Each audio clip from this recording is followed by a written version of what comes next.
Olá pessoal, eu sou a professora Camila Marques e hoje estou gravando este vídeo especialmente para os meus alunos de responsabilidade civil.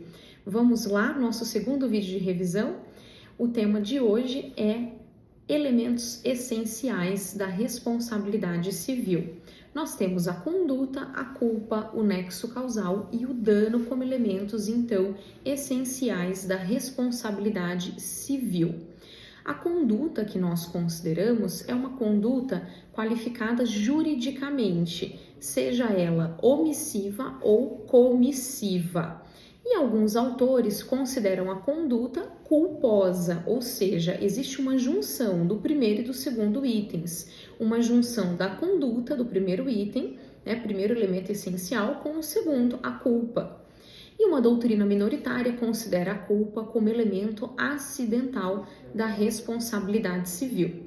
Além disso, pessoal, é importante sobre a conduta nós termos em mente o seguinte: a conduta ela pode ser positiva ou negativa.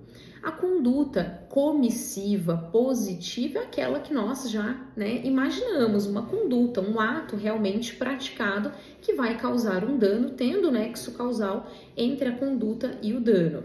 Já a conduta omissiva, ela é um pouquinho mais complexa, um pouquinho diferente. Então vamos lá. Acontece uma conduta omissiva, uma omissão ocorre quando existe o dever legal de agir, mas o agente não praticou o ato que ele deveria ter praticado. E o dano, então, teria sido evitado caso a conduta fosse praticada.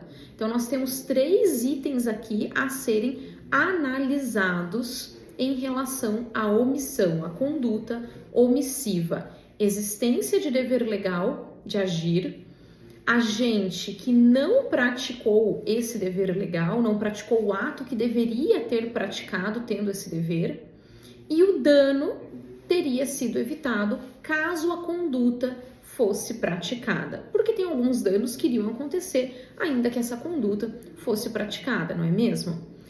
Então vejam, aqui pessoal, a conduta que gera responsabilidade em decorrência de ato próprio, a conduta mais comum, ela está lá no artigo 942 do Código Civil de 2002.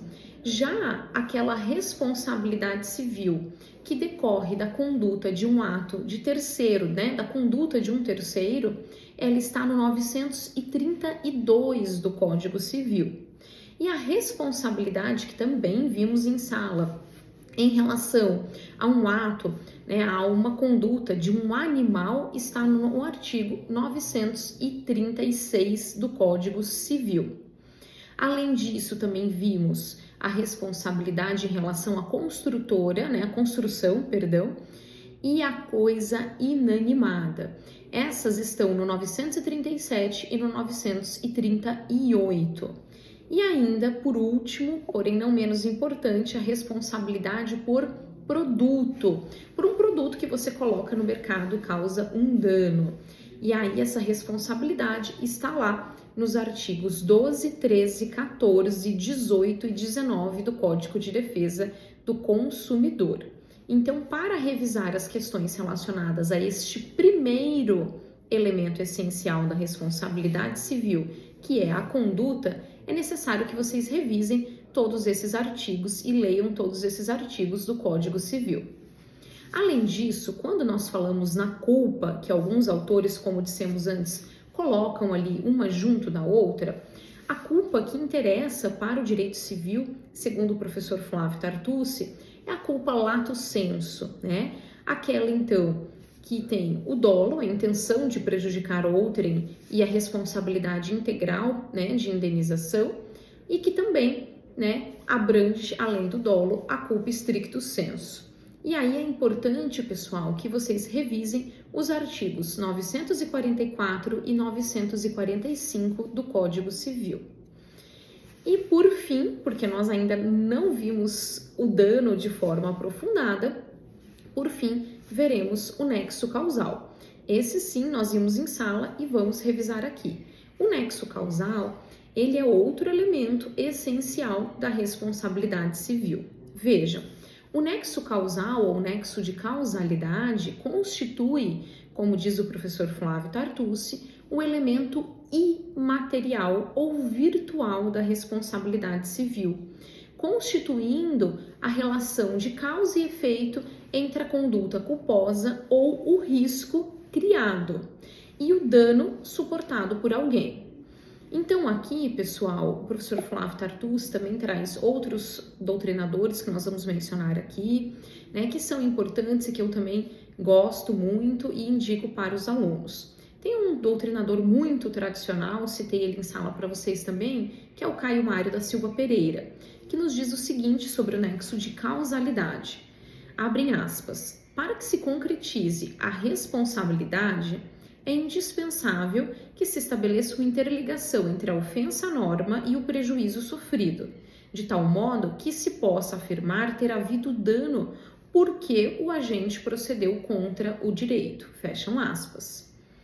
Além disso, pessoal, é importante nós termos em mente aqui que é uma relação necessária. O nexo de causalidade, ele traz essa relação necessária, né, entre essa conduta e o prejuízo, o dano sofrido. Então, ele é o que liga. O professor Flávio Tartucci, no livro dele, coloca até um cano, né, um conector entre a conduta e o dano, certo?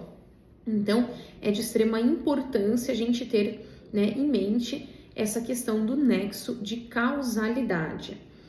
E além disso, pessoal, é importante aqui a gente lembrar da responsabilidade subjetiva e da responsabilidade objetiva.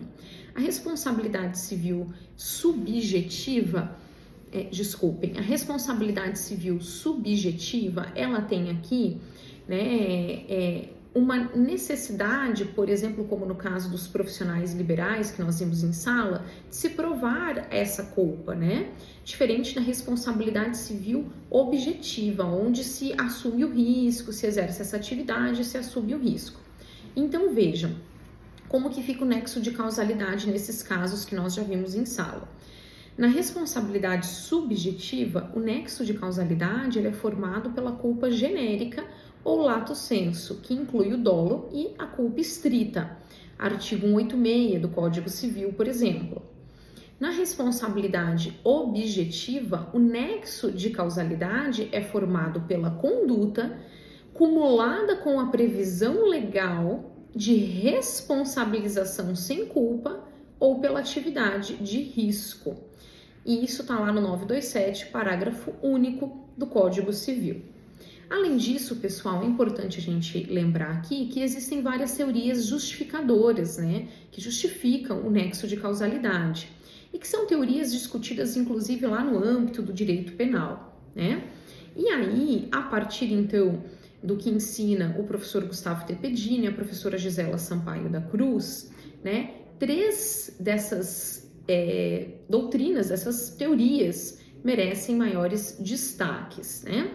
A teoria da equivalência das condições, também mencionada em sala para vocês, ou do histórico dos antecedentes, sine qua non, né, que enuncia que todos os fatos relativos ao evento danoso geram a responsabilidade civil, né? Então, segundo o professor Tepedino, considera-se assim que o dano não teria ocorrido se não fosse a presença de cada uma das condições que, na hipótese concreta, foram identificadas precedentemente ao resultado danoso. Essa teoria não adotada, né, no sistema nacional, como vai apontar o professor Flávio Tartucci, tem o grande inconveniente de ampliarem muito o nexo de causalidade. Outra teoria é a teoria da causalidade adequada, que foi a teoria desenvolvida por Von Crie, né, pelo qual se deve identificar na presença de uma possível causa aquela que de forma potencial gerou o evento danoso. Ou seja, como aponta o professor Flávio Tartucci, por essa teoria, somente o fato relevante ao evento danoso gera responsabilidade civil, né? Então, só aquele fato potencial, aquele fato relevante que gera a responsabilidade civil. E mais do que isso aqui, né, pessoal? Vejam, a indenização ela deve ser adequada aos fatos que envolvem, né, que a envolvem. maiormente nas hipóteses de concorrência de causas. E essa teoria consta no artigo 944 e 945 do atual Código Civil. Também deve-se observar o enunciado 47, a doutrina, o enunciado 47 do Conselho da Justiça Federal, e das jornadas, enfim, adotado ali pela primeira jornada de direito civil, que preleciona que o artigo 945 não exclui a teoria da causalidade adequada. Além disso, pessoal, a terceira teoria que merece destaque é a teoria do dano direto e imediato, ou a teoria da interrupção do nexo causal. Havendo violação do direito por parte do credor ou de terceiro, haverá interrupção do nexo causal com a consequente irresponsabilidade do suposto agente, Então, assim, por essa teoria, somente devem ser reparados os danos que decorrem como efeitos necessários da conduta do agente. Essa teoria foi adotada pelo artigo 403 do Código Civil de 2002. Além disso, ela é prevalecente segundo uma parcela considerável da doutrina, como defendem os professores Gustavo Tepedino e Gisela Sampaio da Cruz, certo?